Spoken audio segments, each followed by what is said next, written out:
Good morning, ladies and gentlemen. Thank you very much for your presence here this morning. Before we commence with this public hearing, I just want to recognize one of my colleagues, Senator Taitagui, one of my favorite. And I also want to thank all of you for being with us.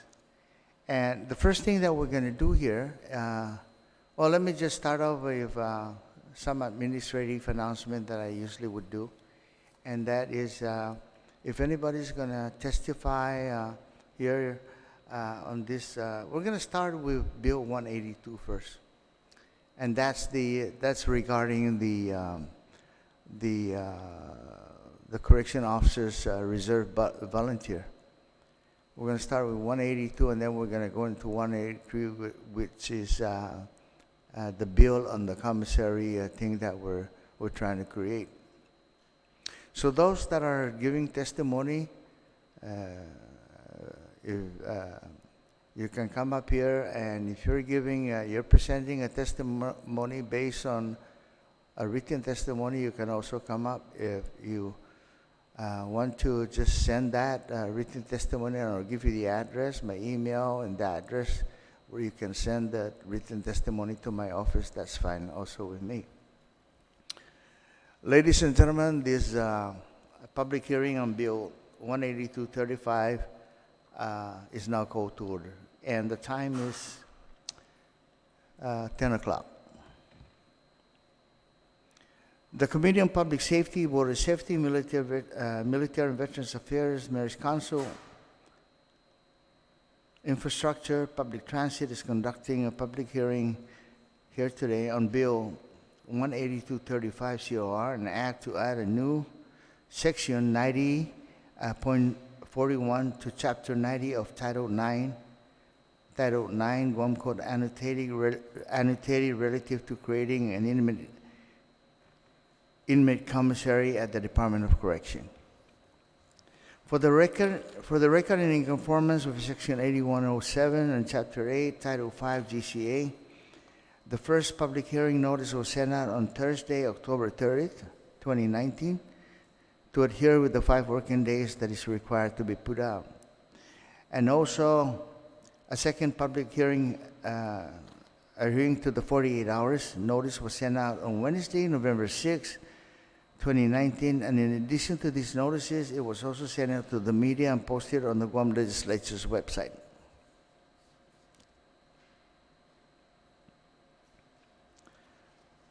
So go ahead and give me some insights on, because I know the commissary thing is not going to cost any money for the Department of Correction. And the thing is, based on the law, you cannot lease a government facility for business purposes. So what we did is we did introduce a bill to authorize the Department of Correction to go ahead and lease and go on a bidding process. So that's in good hands right now. The law is in place, and the Department of Correction can go ahead and lease if you want to do it that way, or whatever you want to do. So, Major, go ahead and present me your insight on just what would be the good thing that would happen if we do create that commissary, at the Department of Correction. Good morning. Can I just read my testimony, because I wrote some of it All right, inside the testimony. Okay. Good morning, members of the Committee of Public Safety, Border Safety, Military and Veterans Affairs, Mayor's Council, Infrastructure and Public Transit. My name is Anton F. Ugun. I am a major at the Department of Corrections. I'm appearing before you today to testify in favor of Bill 182-35 COR, an act to add a new subsection 90.41 to Chapter 90 of Title 9, Guam Code annotated, relative to creating an inmate commissary at the Department of Corrections. I would like to thank you, Senator Terlaje, for introducing the legislation that will allow the department to create the inmate commissary within DOC. A commissary is a store within a correctional facility from which inmates can purchase products such as hygiene items, snacks, writing instruments, and etc.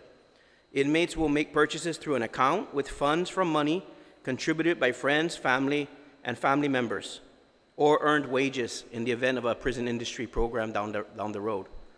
Items can be purchased on a weekly basis and during visitation. In 1993, the Guam Department of Corrections established a prison commissary within the adult correctional facility located in Manila. Prisoners had the ability to purchase personal items during their incarceration that are not furnished by DOC. However, in 2015, due to several issues with the vendor and other legal concerns, DOCs closed the commissary and reverted back to allowing family members to drop off incoming on a weekly basis. This incoming process is labor-intensive and opens the door for contraband to enter the facility. The reestablishment of a prison commissary within an adult correctional facility will better serve the prisoner population, decrease contraband, redistribute the workload of staff, relieve the prisoner's family of the unnecessary burden of looking for items that meets DOC specifications, and just basically improve the overall safety of the facility. Again, it's a very short testimony. I want to thank you for providing me this opportunity, and I just ask that Bill 182-35 COR be passed into law. Thank you very much. Can you give me your insight in as far as Department of Correction making additional money from that, from the commissary thing? Yeah, so again, as stated in your bill, there is a section there that because what we would do is we would do put out a bid, a proposal, RFP, requesting for a proposal, and the private vendor will run the commissary. That's our vision at this point, and DOC would receive a portion of the monthly sales. It's a very small percentage, but that money will in turn, our plan is to put it into a corrections fund, as stated in the bill, that can allow DOC to turn around and reuse the money for other correctional activities like prison industries, paying for inmates to get training and other resources needed to take care of the inmates. And that will again lessen some of the taxpayers' dollars that they have to pay for providing services to the inmates. Okay, let me just say that most people that I've talked to are in support of this particular bill. Mm-hmm. Not only because it would create some kind of funding for the needs of DOC, mm-hmm. but most importantly, and you had mentioned that it would restrict the influx of narcotics into the Department of Correction. And I give you guys the credit, and I give the director the credit for thinking about that, because we need something like that to infuse some kind of funding for the Department of Correction, because the Department of Correction has been short in funding for so many years. And I was listening to the testimony during the oversight hearing that the main problem facing the Department of Correction is the lack of personnel. And maybe with that, a lack of personnel and the resources that you need, and that maybe with the savings and the money that is being made through the commissary would help out some of the things that you need to buy. But the only thing that I would like the director to do is that I need an accountability of what is being extracted, given to the vendor, what is being extracted for the share of the Department of Correction. And maybe if this thing goes through, and I'm pretty sure it's going to go through, maybe we can send the accounts, the accountability of what money is being saved by the Department of Correction, what money and what is being used for, because I think that's optional. You can use that money that you save for whatever you need, as long as it's for DOC. But I would like to recommend that we submit that financial report to the Speaker of the Legislature. So maybe we can do it. Maybe I can talk to you later on. Just when are we going to submit that financial report, on a yearly basis, 6-month basis, whatever. As long as we so that we can make sure that, everything is in place, as far as accountability is concerned. Is there anything else that I want to bring up, Major? No, sir. Again, once the bill becomes law, then of course DOC will start developing its RFP, and that's where we come up with the specifications of what we envision this commissary becoming and how it will be managed. Okay. But the first step is at least giving us legal authority to create it, and then we can move from there. Thank you, Major. Go ahead, Senator Tello. Thank you, Mr. Chair, and I like how you conduct your hearings very relaxed. So don't be nervous out there. First, I'd like to thank you, gentlemen, for being here today. It seems like it's DOC week. I've seen you 3 times, or at least DOC this whole week, at least 3 times. So I'm glad you're getting the attention. You definitely need it, especially with regards to and I'm calling it a state of an emergency at DOC. You need more manpower there, and we need to push that through right away. In your testimony, Major, again, you mentioned that in 1993 they did have a commissary at one time, and then down the line, 11 years later, I think it looks like, in 2015, they stopped the commissary and they reverted. And you indicated in here, due to several issues with the vendor and other legal concerns, DOC closed the commissary and reverted back to allowing family members. Now, this is a concern for me. So I need, if you can, please explain to me why there were several issues and what those issues were. Well, again, when the commissary was created back in '93, several years later, again around 2015, we tried to update the agreement between the current vendor, and we're putting out an RFP to redo the process and to update it. But we had issues with leasing of the facility, leasing of the space that we had. There was some legal concerns there that we didn't have the authority to do that. There was some issues with we wanted to set up a point of sale software where we can keep track of the vendor and how much money is coming in and what the inmates are getting. And so there was just, at the time, I was under the former director, San Augustine, but as far as I recall, these were just some of the issues that at the time we decided to go back out and try to put out a proposal, which we did, and it went to the AG's office, but it got shot back because of these leasing issues and some other issues. So after that, we sought legislature to address those issues, and I believe that's what this bill will do, is help that. And because they said, first thing that the attorney reviewing it says, well, where do you have a legal authority in your enabling act to actually create a commissary? And if you're going to collect money from the vendor as a little profit on our side, where are we going to put it, how are we going to spend it, and where's the legal authority? So because of that, we really had to just stop the whole process until we can go back and rectify it, which is what we're attempting to do with this bill, is to rectify that so that we can move forward. So, Major, again, I see the legality that you had to go through the process, but now my question is regarding the tracking of the vendor. You found one way to resolve the concerns of the Attorney General's office on leasing. So the next one you mentioned was a cross-check on tracking the vendor. How are you going to resolve that issue?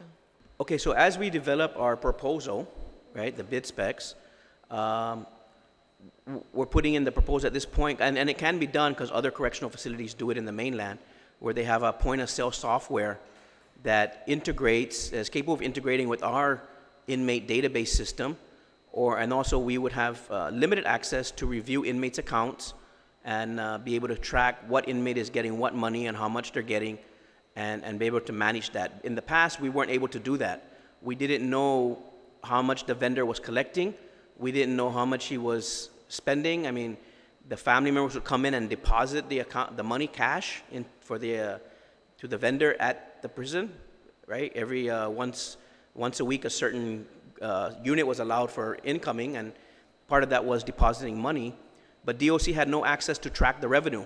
We didn't know what was coming in, and that was our concern. So under this new proposal, the vendor will be required to provide us these reports, even maybe annual, monthly, and also our proposal also requires it to be audited on a certain basis so that we know what money is coming in, and again, making sure the profit, the right percentage of money is coming to DOC for its intended purposes.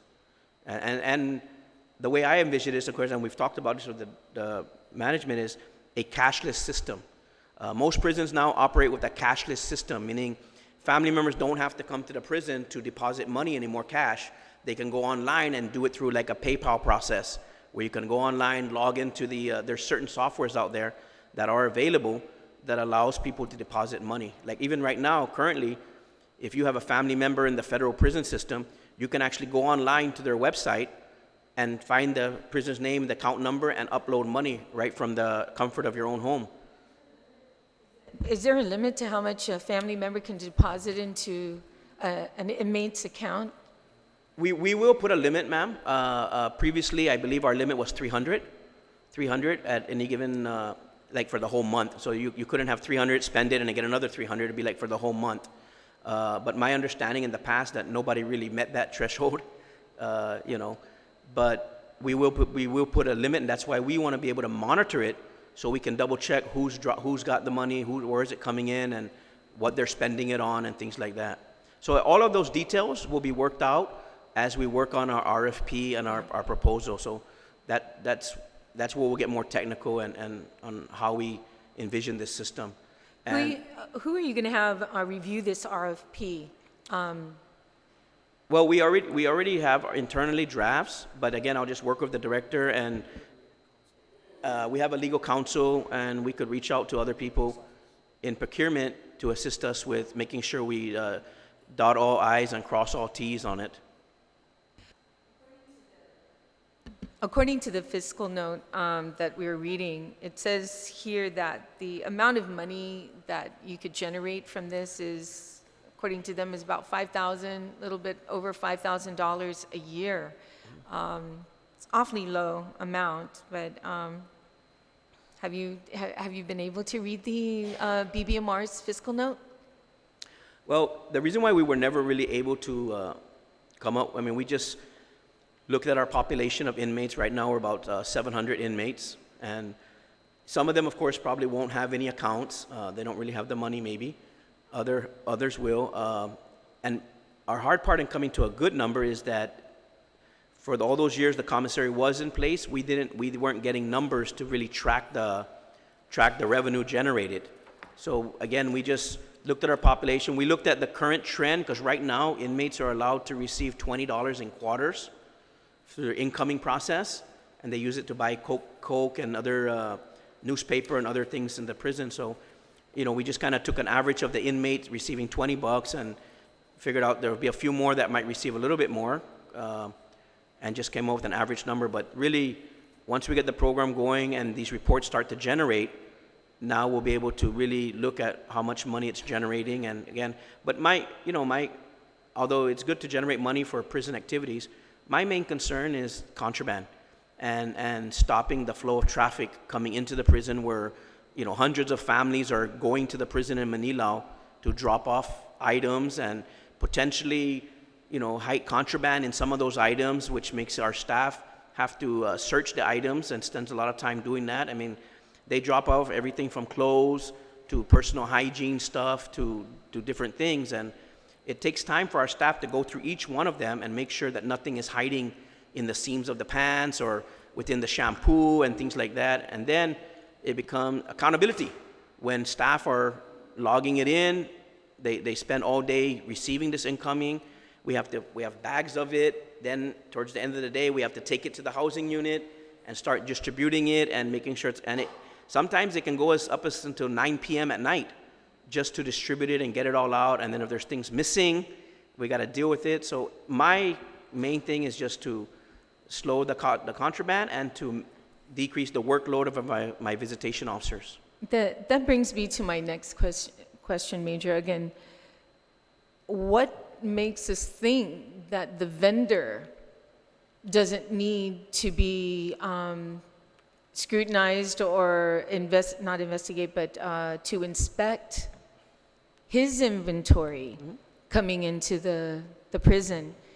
If you have a vendor and you just assume that everything he's bringing in is legit, there can be some problems there. You can have, and you never know. So you're still going to have to inspect what the vendor brings in, all his boxes of shampoos and everything else, because I could still see an issue with contraband still coming into the facility through a vendor. And if you guys have no plans on inspecting his products, that's an open door. Yeah. Well, like I mentioned earlier, Senator, we have been through this before when this thing was created in '93, and we do inspect the vendors. In fact, even in the RFP, there's language in there about being able to inspect their facility. It'll be majority of it will be on our compound, a space on our compound that we will also have access to, and like our previous vendor, we did inspect the items coming in. We did random shakedowns to account for the items. We have a lot of vendors that do currently come in and out of DOC, from soda to bakery goods to the food vendor. And we do currently have policies in place where we search these vehicles and search the vendors, patting them down, checking their vehicles, and we still do our part, all in an attempt to decrease contraband. And if we find contraband, of course, action can be taken, criminal action, and possibly even losing the opportunity to provide services to us. So we do currently have policies in place, and we do currently search the vendors that do come in at this moment to DOC to deliver other various goods. Well, that's my concern, Mitrak, and I don't want to see us relax ourselves to any kind of products coming into the to the prison.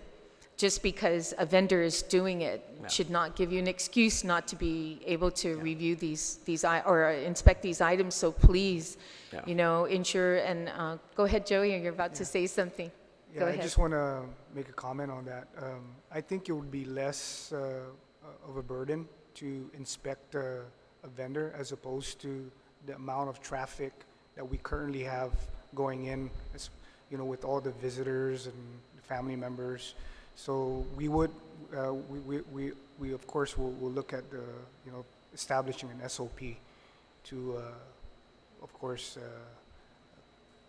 take care of that concern with the vendor. SOPs are really important. Yes. I'm glad you brought that up. You know, Yes. and I'm sure you're going to do that. So please don't feel you can be relaxed just because you have a commissary that Yes. doesn't need Well, scrutiny or yeah. inspections. Okay, I appreciate Definitely that. Yeah, Go like ahead, like the Major. deputy, said, I rather inspect one person coming in bringing the items than 100 coming in bringing different items.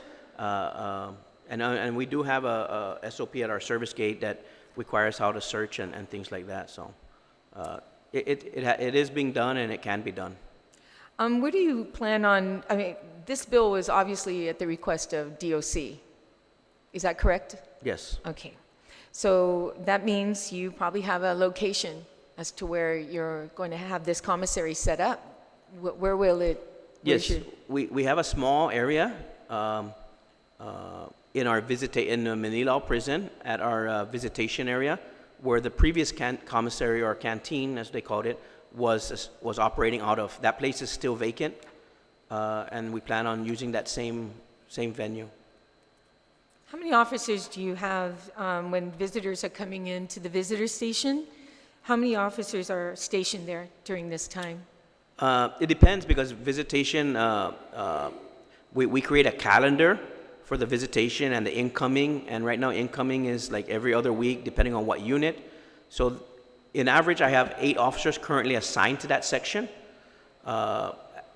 In the past, we've had as much as 12 or 13 officers, but again, right now we're working on 8, and the incoming and the other are not every day, so some days it's just visitation, some days it's outgoing, and some days it's incoming. And of the 8 officers with this canteen, 8, you said 8 to 12. In the past, we've had about 12 officers. Now we're Okay. currently down to 8. Yeah, because of your shortage, I understand that. Now, if this commissary were to be implemented at DOC, how many officers will you have at visitation? Well, because the visitation, we'll probably still have the 8, but the good point is these 8 will no longer be burdened with managing the incoming. So the way the system worked in the past is that we created a schedule for each housing unit of when to order from the commissary, okay? And so each unit has a price list. There's a list of items that are authorized, approved by the department, that the vendor, these are only the items, ice cream, chips, certain products that will be allowed. And so what happens is every unit has a schedule of when to submit their commissary order. So if I'm an inmate and my commissary order is due every Tuesday, I submit it Tuesday, and then the delivery is usually Thursday or later in the week. The vendor is now delivering the products right from inside its own commissary in the compound to the particular housing unit, and having the inmate sign that he received all those products. During visitation, the officers now, because it will be right there on the visitation, all the visitors and the inmate can go up to the window and place their order, and because they'll have an electronic account, there's really no money exchange. It's all deducted from the system. Even in the past, once the vendor had the money, he just created an account, and the inmate would give his list, and the money would be automatically deducted from the account. And so it also allowed officers coming to work, staff, to go there and purchase items, drinks, and other items that they would need for their shift. And so it worked pretty well. And we're going to use the same model as we move forward. So Major, again, let's say after we implement this commissary, a year later we find out that some contraband was found with some of the inmates. Then you're able to tell that this contraband is coming from either two places, another officer or the commissary, right? At least you can boil it down to that. So your SOPs that you're putting in place needs an SOP that also puts in place in the event something is found and what happens to the commissary. Or, an investigation, I'm sure. You guys go internal investigation and find out how they were able to get this kind of contraband. So the SOP should also include, and it's being proactive. You're being proactive, so you have everything in place and ready to go, if that should happen. In actuality, ma'am, in the RFP draft that we're working on, there is provisions in there for searching and what will happen in the event we find contraband on vendors, including arrest, being charged criminally. We have a process that whoever the vendor will be required to submit the list of their employees that will be assisting in this operation, and we will have to, like we do all our other visitors, we run their name, make sure they have no criminal history, and make sure their background is as they don't have any pending charges or anything like that. So we currently do that to our current vendors, and only people we have approved can actually come in and drop off vendor goods.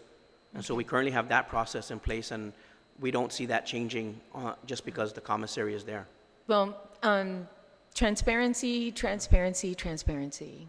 Follow the paperwork. Yeah. Make sure that's all in order, because I could just see something, I'm hoping it doesn't, but because it does, I know it does alleviate some of the workload for you and the traffic, the high traffic during visitation. We all see that happening. But a lot as well can happen from a commissary. I've heard stories in the States, so please do your due diligence. And I'd be interested, Mr. Chair, if when you have your RFP in place, not in place, but your final draft, if you could provide it to the good chair, as well as myself. I'd like to see this RFP before you send it out, and incorporate all the SOPs in there too would be good too, so that they have to follow these guidelines, standard operating procedures. And other than that, I hope this does work, because I know you guys are really undermanned out there. So appreciate the opportunity, Mr. Chair. Thank you. Thank you very much, Senator Taitui. Let me just go back to the 1983 situation. Actually, the biggest problem that was faced during that time was actually the legal issues. And I'm glad to say that we took care of that before we even started. And I know the SOP is in place, will be in place, in as far as making sure that the vendors don't bring in narcotics. I'm pretty sure that you guys are going to be aware to be strict on those policies. Back then when they had the commissary at DOC, I didn't see any violation in as far as contraband being brought in by the vendor. And I'm pretty sure that has something to do, it reinforces, it would be reinforced by the SOP, the Standard Operating Procedures. I know that you guys will have that in place, and I'm very confident that you guys would have a successful commissary. So with that, I just want to thank you and the Deputy Director, the Acting Deputy Director for coming here today. And because I do have, when we initiated this particular project, I was very happy to hear something like that, because for one, the creation of the finances that is going to be gained by DOC, and as far as making sure that the resources that is needed at DOC, because I think the Department of Correction has been misrepresented in as far as total funding is concerned, and I am not in the position to blame anybody, because you know how the financial situation in this government, sometimes we would like to have the total budget, but again, there's other matters that we need to undertake in as far as making sure that everybody's represented, in equally and in the best way possible. And I want to thank the deputy and you, and I also want to thank because I'm pretty sure that my colleague would go for this bill. I am certain that with some of the things that Senator Taita we have talked about would be considered, and I want to thank her for bringing up those questions. For that, I just want to kind of end this hearing for the commissary, and the time now is 35:40, 40 after 10.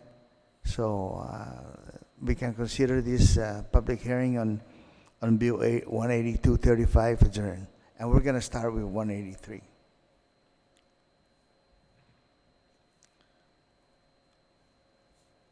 First off, let me just say that I was listening to the oversight hearing, and one of the main issues is the lack of officers up at DOC, and I think we're gonna solidify that problem pretty soon and rectify the shortage of manpower. They have already talked about getting together with the Department of Administration to expedite, and there's things that we have to consider in as far as the post requirement, and I think that we can move away from that and exclude the AAA process, because when you do something like that in changing the policy, especially the post, either we go to a AAA process, but I'm pretty sure that if we do that, it's going to take so many months, not less than a year. So we don't want to go that route. So we're trying to really move out into making the recruitment more expedient, because in as far as the manpower at DOC, they're overworked. You guys have good, hardworking employees up there, and the danger that represents, the shortage of manpower is we need to undertake that as soon as possible, and I will be checking with the post requirement, because remember the Belaya program has always been there, and my problem with the Belaya program is that you're taking the Belaya program, you're going through all those trainings, and then at the end of the Belaya program you graduate, but And all those people that were undertaking the BLEA under the BLEA program, if, for example, they graduated under the BLEA and they took the initial phase of the test to be law enforcement and you don't pass it, that's the end of you. So I don't, and my plan was that we need to do some kind of revampment in as far as making sure that we go in with the BLEA, go in with the police training, and do that at one time and increase the training length for police officers. And once you graduate, taking the BLEA and the initial training, and once you graduate with that, you're automatically a law enforcement officer. So that's what I'm working on right now. Okay, and it was also mentioned that, and I think this thing is going to work in as far as augmenting the numbers of shortage at the Department of Correction. And I'm not sure if you're going to quickly recruit volunteers to work at DOC, because DOC is not one type of job that anybody would volunteer.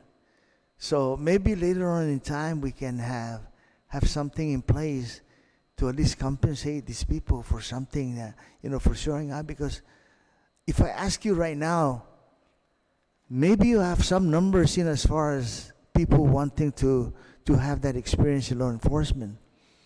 But if you're going to go there to work for free on that type of an environment, an hostile environment per se, I don't think you're going to gain many volunteers to do that.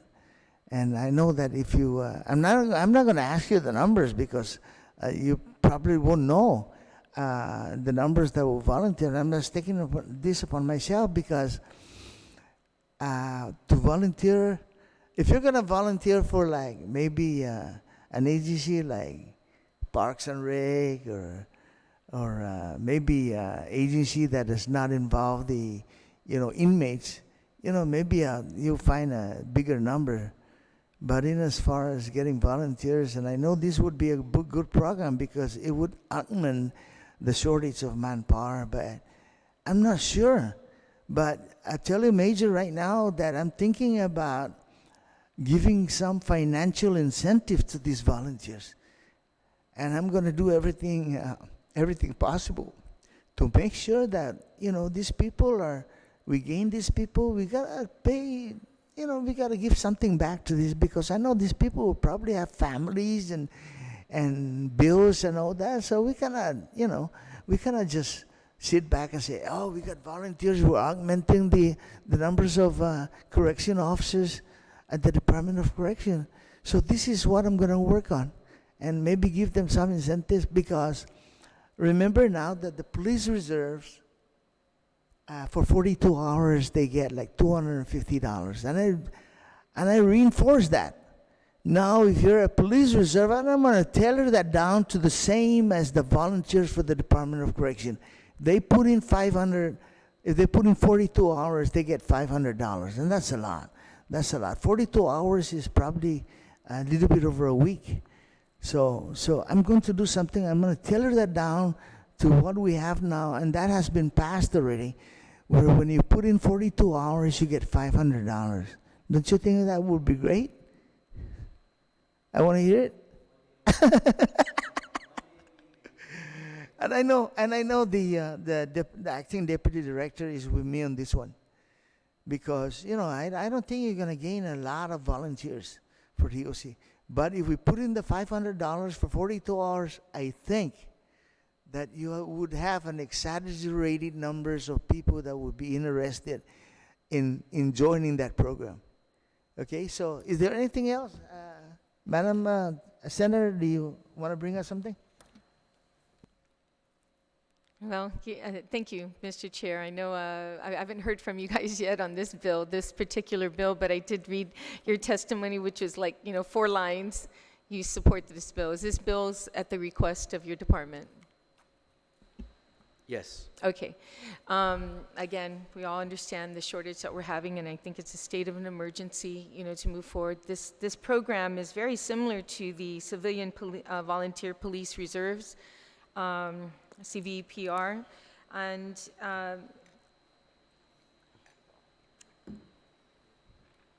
gee, we need to up it to $1,000, not 500, so we can get some volunteers coming up, jumping to the point. But my concern here, and it was brought in during the oversight, it takes certain kind of people with training in order to work at DOC, and I'm just hoping that maybe this is something where the volunteers are like retired DOC individuals, can come and make some additional money, but I'm going to allow you to explain to me and the public how is this going to work, what's the requirements, how are you going to scrutinize them to ensure that they're not in danger, putting somebody in there that doesn't have the training, and what areas within DOC are you going to place these volunteers? So please, Major Uggan or Joey. Yes. Okay, Thank so you. again, you're right. This program was mirrored off of similar programs within the government. The Guam Police, Airport Police has one. The Marshal Services has a reserve component. And so again, we know this will not solve all our personnel issues, right? But it may be able to allow us the opportunity to people, like you said, have retired at DOC that may want to come back and work 1 day a week to assist us. And we have all kinds of areas. We have transport, we have visitation, we have internal affairs. I mean, we have all these other perimeter security and all these areas where they feel they want to come in and come get their feet wet again. We also have some officers that have moved on from our department and went to the Guam Police. They went to Customs. They've went to the Guam Fire, Port Police, and some of them have expressed interest and maybe coming back and working with us 1 day a week or a couple times a month. And we're hoping to attract that by being able to create this kind of program. And of course, we have other people that may be interested that are, military personnel. We've had a few military people ask us about being a reserve officer. So they're in the military here on Guam. They're here for a while. They may want to become a correction officer to help us. Some college students, maybe some GCC students that are interested, maybe not in a career of DOC for a long time, but maybe of getting into their law enforcement field while they're going to school and working on their degree. Or it also will allow some, like I put in my testimony, if they're not really sure about it, because it is a tough decision to make, if they join the reserve, and again, the requirements were based on what the law says and the policy that's developed, but if they're able to join, they may decide, well, it's not really for me. I don't want to do a full-time, and I'll just stick with the reserve status. Or they may decide, you know what, I like this. I think this is something for me, and my ideas, and we're hoping that they'll meet all the requirements, there'll be a reserve, and if they want to transition in the future to a full-time officer when a position is available, it'll be a much easier transition for them to do that. Or LTA position in the event of a military deployment, they'll be able to fit right in, and they'll know the job, they'll know what's expected. We have an opportunity to gauge their work performance prior to signing the dotted line to accept them on a full-time basis. So the opportunities for us is kind of endless on what we can try to do with this program, and again, it won't solve everything, but it's a start, and I think it's something we can work with and make it benefit us. Thank you. Joey, do you want to say something? Yes, so in speaking with the major, prior to our testimony here, I think the requirements here and what this is all about it mirrors pretty much what the police department requirements are. So they're going to have to meet the requirements with posts. So most of the people that we're probably going to be targeting are people that already have the credentials, right? Either retirees or people from the CJ Academy that have their certificate, right, and are ready to hit the road with boots on the ground already. They have the criteria that's required. So all we need to do is train them, as far as the rules and regs of the Department of Corrections. So the same thing with like I said, with the Guam Police Department.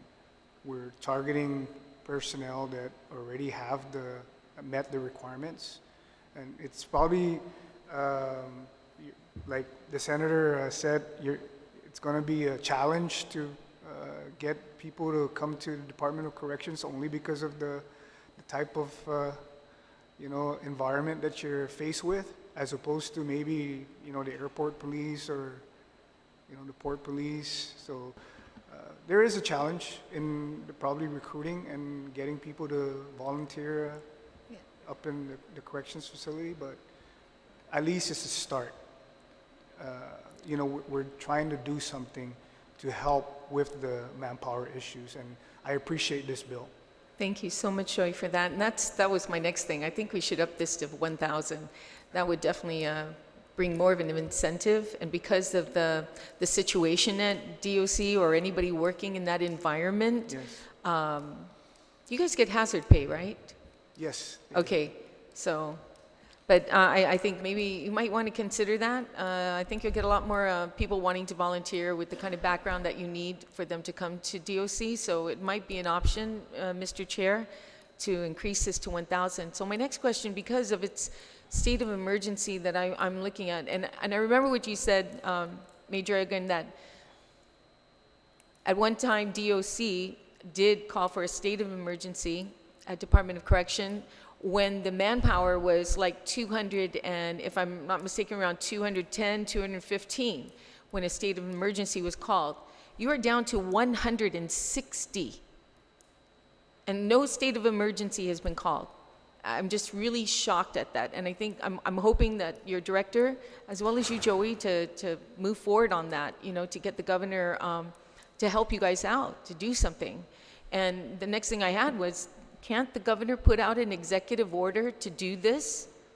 Joey, if you can look into that, I think it can be a lot faster through an executive order be created to allow volunteers at DOC with the credentials needed. So can you look into that? Yes, ma'am. As a matter of fact, the discussions are already ongoing on that. Oh, that's excellent. Yes. Because this may take a little bit longer Yes. to pass through the process. And if we can fast track this because of the situation DOC is in, It's going to happen sooner than later, yay, based on our team. discussion. That is such good news to hear. And so, Mr. Chair, with that being said, I think maybe we can allow the governor to do something, and which does exactly this. It's a good legislation. Don't get me wrong. I'm just looking at trying to get this like yesterday. It looks like we're on the same page. Okay, great. Yes. Thank you so much, Joe, and I appreciate it. And thank you, Mr. Chair, for the opportunity. Thank you, Senator. I'm just thinking because there's several people that retired from the police force and the airport police and the commercial port police and DOC. The main problem that we face in as far as recruiting these people, and the stumbling block on that one, is the post requirement. Remember that if you're a police officer and you resign because you want to go maybe somewhere to the States because one of the family member is very sick and it's going to take you so many days to be over there, when you come back and you resign, when you come back, you're going to have to be recertified for post. And it doesn't matter if you only resign for 24 hours. If you resign today and you want to come back tomorrow, you need to meet that post certification. That is the problem that I face. Because you know what? The thing is, and the senator mentioned about an executive order, and I am not sure if the governor can waive the post requirement. And we're trying to change and make it less stringent for somebody to be in the law enforcement field. And we're trying to change that and make it less stringent. But right now we're in a standstill in as far as making those changes, because what people are saying is that, and we don't want to reduce the requirements, the trainings and things like that. We're not going to lower the standard. of being a police officer, joining the police department, or joining a law enforcement agency. We just want to make it less stringent that, and if the governor can do that with an executive order, and I don't think the governor can do that because that's law. And the governor cannot, really move away from, once it's a law, unless it comes from the legislature as a bill. But I don't think an executive order is going to do that. But hopefully, Senator, hopefully the governor can do that because it'd be great. So, ladies and gentlemen, I just want to say that we want to close this session up. And like I said, if you have a written testimony and you want to email it to my email, it's Senator Pedo at senatorjp.terlaje.com. And if you want to send it to my physical address, you can send it to 140 Aspinall Avenue, Bridge Point Building, Hagåtña. And if you're gonna look for my address, you're not gonna find it. But better yet, I always announce this right after the post office, that yellow building. I'm on the second floor. Very easy. You're not gonna find 140 Aspinall Avenue. No, I'm telling you that. So I want to thank you again. I want to thank the governor and lieutenant governor, because I'm pretty sure that the governor wants something like this, and hopefully we're going to come out with her signature approving the bills that we're introducing, 182 and 183. Thank you very much, and good luck.